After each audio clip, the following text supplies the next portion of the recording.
Sejam muito bem-vindos à nossa segunda aula. É uma aula muito especial que a gente vai falar sobre produtividade.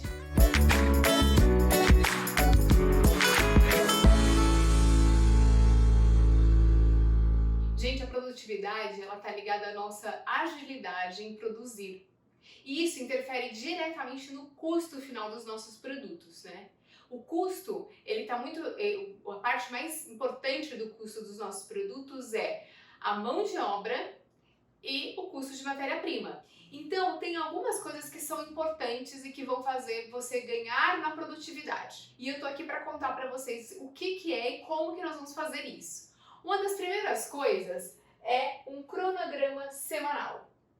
Ou seja, você vai verificar tudo aquilo que você precisa fazer naquela semana. Vamos imaginar que você tem 500 docinhos mais 3 bolos para entregar no final de semana.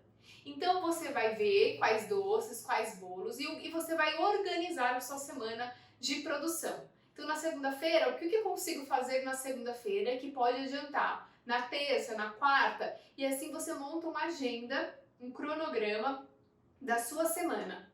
Tá? Lembre sempre de deixar um espaço, não deixar esse cronograma tão apertado, principalmente no final da semana, porque pode entrar alguma encomenda e você não vai querer perder. Então, deixa o cronograma, pode ter imprevistos também, né? Então, deixa esse cronograma também um pouco mais leve, não tão apertado.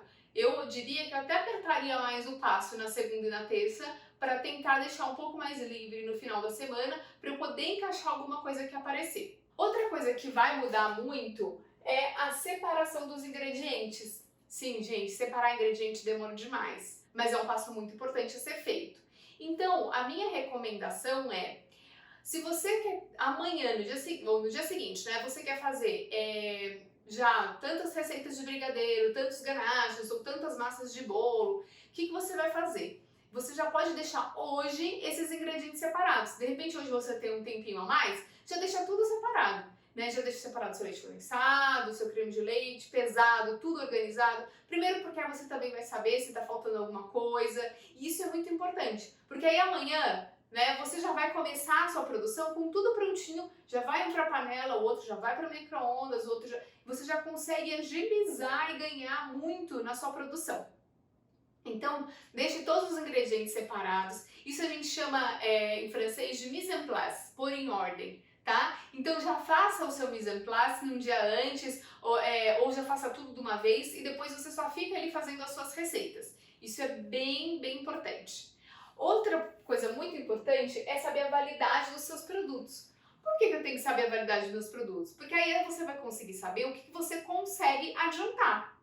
Então, de repente, você sabe que você tem uma trufa que ela tem uma durabilidade de 15 ou 10 dias. Você consegue fazer ela, de repente, na terça-feira, enrolar, banhar, ou seja, você não vai precisar fazer a trufa lá na quinta, sexta-feira, né? Você consegue adiantar esse doce na sua produção. Aí você vai se perguntar, mas Carol, como é que eu vou descobrir como que é a validade, né? Como é que eu vou descobrir isso nos meus produtos? Então, eu quero ensinar vocês como que vocês vão descobrir a validade dos seus produtos, tá? A gente vai fazer uma análise sensorial. Vocês vão analisar características sensoriais desse doce, tá? Eu falo que é de uma maneira caseira, a gente vai fazer de uma maneira caseira. Existem empresas especializadas que vão fazer uma análise muito mais profunda, mas é claro que isso tem um custo. Então, para você que está começando, a gente vai utilizar a nossa forma mais simples, que é analisar a aparência, o olfato, a textura e o sabor. Então eu fiz aqui uma folha, tá? Para ajudar. Como é que nós vamos fazer? Você vai fazer, então, vamos falar da trufa, tá? Você vai fazer a trufa, uma receita de trufa, tá?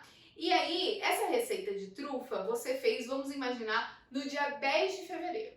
Dia 10 de fevereiro é o dia 1 da sua trufa, tá?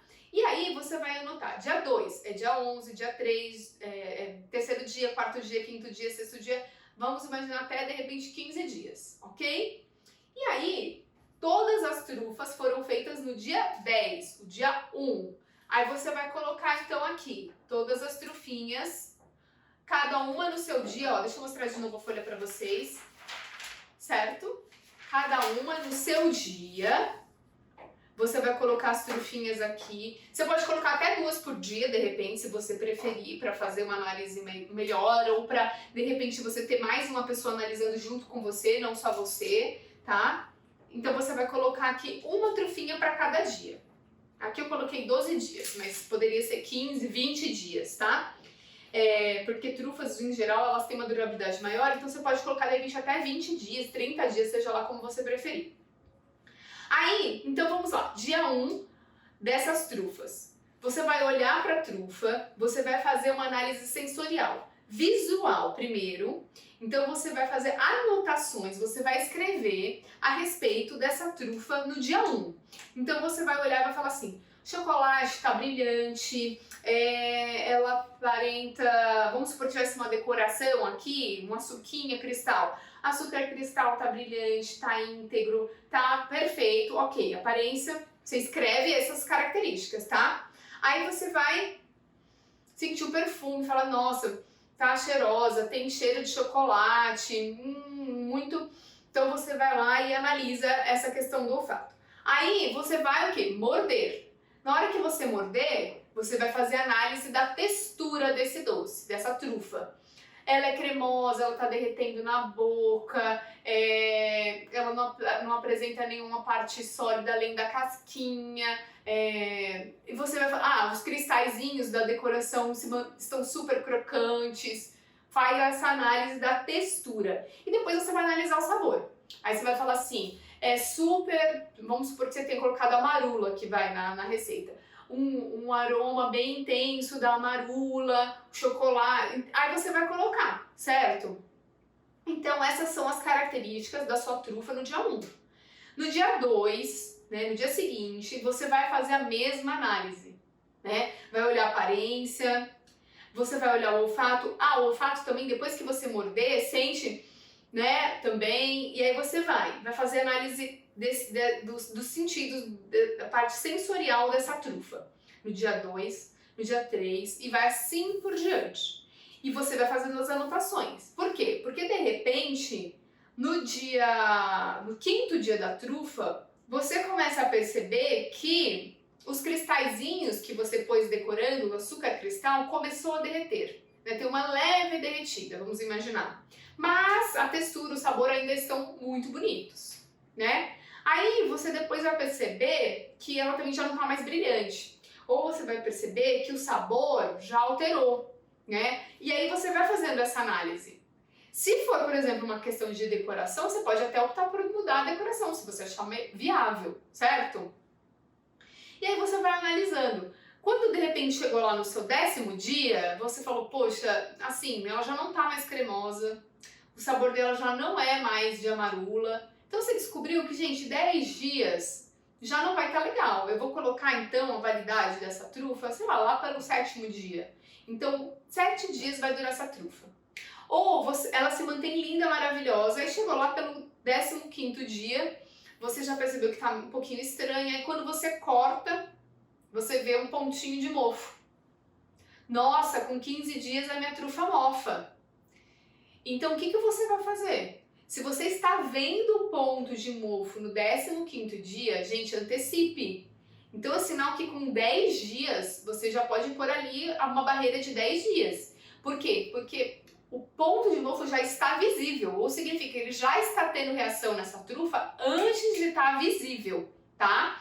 Então, descobrindo a validade, isso você pode fazer com o seu brigadeiro, né? Então, o primeiro dia tá cremoso, o segundo dia ainda se mantém cremoso, o terceiro dia começou a dar uma leve casquinha, mas ainda tá muito bom, dá pra tranquilamente, o 4º dia já formou uma casca maior, já perdeu o brilho granulado. Então você sabe que 3 dias é o limite desse brigadeiro. Então com isso você vai saber quanto tempo antes você pode fazer o doce e qual doce você pode antecipar, né? Outra coisa que é legal, você anotar a temperatura ambiente, porque isso também vai interferir demais no resultado final, né? Se ele ficou armazenado no ar-condicionado, se ficou armazenado na geladeira, se ficou, hoje, esses 15 dias, a gente bateu médias de 36 graus e eles ficaram nessa temperatura. Isso vai interferir no resultado final, né? Do seu docinho, da cristalização, do mofo. Então, saber da validade, não só para o cliente, né, para você informar sobre o cliente, mas também para você saber o quanto você consegue antecipar esses doces, tá certo? E outra questão de agilidade é a gente entender muito bem a nossa receita e o nosso método de preparo. E aí eu vou entrar um pouquinho na parte do bolo, que até agora eu não falei muito de bolo e eu quero contar para vocês um pouquinho sobre o bolo. Porque afinal de contas, a gente, sabendo bem a nossa receita, o método de preparo que a gente vai usar, fazendo o nosso bolo perfeito de primeira, vai agilizar muito o nosso trabalho. Se a gente fica errando a receita, se o nosso bolo não sai muito bonito, e você tem que repetir, você vai ter um custo de matéria-prima que você vai ter que fazer novamente e vai ter sua mão de obra. Então isso vai acabar custando muito para a sua empresa, tá? Para o seu produto final. Então, alguns fatores que vão fazer com que o seu bolo fique perfeito. Então, atenção para esses fatores, tá? Primeiro, analisar a receita, né? Descobrir que método você está usando, ver o passo a passo dessa receita, fazer com calma, tá? Terceiro, ter ovos bem frescos. Gente, bolo precisa ter ovo bem fresco. É importante que esses ovos estejam frescos, é importante que os ingredientes estejam em temperatura ambiente, tá? Porque isso, todos os ingredientes da temperatura ambiente, na hora que você pôr no forno, eles vão assar melhor. O forno pré-aquecido, deixe o forno sempre pré-aquecido, de preferência já uns 15 minutos antes, forno pré-aquecido. Conheça bem seu forno, tá? Lembra que assim, muda muito um forno de outro, um é elétrico, outro é a gás, um outro às vezes ele oscila, né? O fundo tá um pouco mais quente, a frente, às vezes tem que girar a assadeira. Então, conhecer bem o seu forno. Também separar os ingredientes, como a gente já falou aqui na outra parte, deixar os ingredientes separados em ordem de uso. Isso também vai agilizar, vai fazer você não se distrair, tá? Se você for utilizar a sua massa no mesmo dia, tudo bem. Se você for usar no dia seguinte, embalar a massa para ela não ressecar. Então é importante que você tenha também essa massa bem armazenada. E eu tô lendo aqui porque são muitos itens, então eu queria ler para não me perder nenhum, né? E também o ponto do bolo, se ele vai estar assado ou não, porque assim, você só vai abrir o forno na hora que você sentir aquele cheirinho de bolo assando, tá? Antes disso, não abre o seu forno, porque ele ainda vai estar tendo as reações químicas importantes para aquele bolo. E aí, se você abre, você já abaixa a temperatura e já vai modificar isso. Então, você só vai abrir quando você sentir aquele cheirinho de bolo assando, né? Aí você fala, poxa, acho que já assou o meu bolo. Aí você vai abrir e você vai analisar. Se você vê que ainda ele tá molinho, né, no meio, nem toque, nem fure, mantém lá, continue mais um tempo. Se você perceber que você vai ver que ele já parece que não tá mais líquido, você vai tocar no meio do bolo, você afunda o dedo e ele volta, você vê que o bolo já tá assado. E aí você pode, para certificar, até furar com um palitinho e ver que o palitinho saiu seco, o bolo tá pronto. Então, esses passos também são importantes para o seu bolo ficar perfeito. E escolher um método de preparo para esse bolo, porque nós temos 3 métodos de preparo de bolo, tá? O primeiro deles é adição. A adição é só misturar os ingredientes. É o mais simples de todos. Porém, o resultado de bolo é diferente, né? Eu falo que às vezes você pode usar um liquidificador para ajudar nessa mistura, porque é aquele que você mistura na mão mesmo. Mas você pode usar um liquidificador, porque às vezes você tem algum ingrediente sólido que precisa se transformar em líquido, por exemplo, um bolo de cenoura.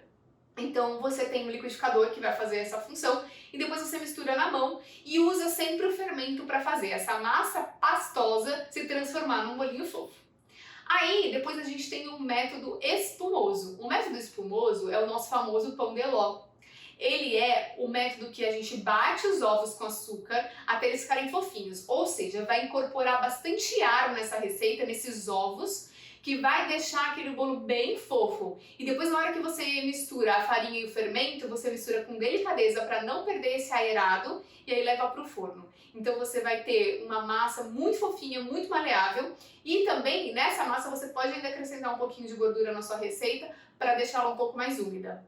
E o terceiro método é o método cremoso, que geralmente são as massas amanteigadas. Elas têm um farelo um pouquinho mais compacto que o método espumoso, mas elas são extremamente saborosas. E a gente usa geralmente uma gordura que a gente emulsifica essa gordura. Ou seja, geralmente a gente usa manteiga, que a gente bate ela com açúcar até ficar bem fofinha, ou seja, incorporando ar nessa gordura, nessa manteiga, ela vai ficar fofinha e depois a gente vai acrescentando os outros ingredientes e aí sim a gente vai assar. Então, você vendo que você pode ter os mesmos ingredientes, ovos, farinha, açúcar, fermento, um óleo, uma manteiga, pode ser os mesmos ingredientes, mas se tiver em quantidades diferentes, cada um deles em quantidades diferentes e métodos de preparo diferentes, você vai ter um resultado de bolo diferente. Então, saber escolher qual você quer vai mudar muito. Outra coisa que agiliza bastante é a questão das assadeiras, né? Para quem faz bolo. Eu geralmente, aqui no ateliê, a gente nem unta assadeira, a gente só usa um papel manteiga no fundo, porque vai muito mais rápido. Você imaginar que você tem 10, 12, 15 assadeiras para fazer bolo e ficar untando uma a uma, isso demora muito mais. Então, as nossas receitas a gente usa só um fundinho com o papel manteiga. Tudo isso, gente, então interfere na nossa produtividade, ou seja, no custo final dos nossos doces, dos nossos bolos, dos nossos produtos. E eu espero que vocês tenham gostado da aula 2. E amanhã a gente tem a aula 3, a nossa última aula dessa jornada, e eu espero vocês aqui.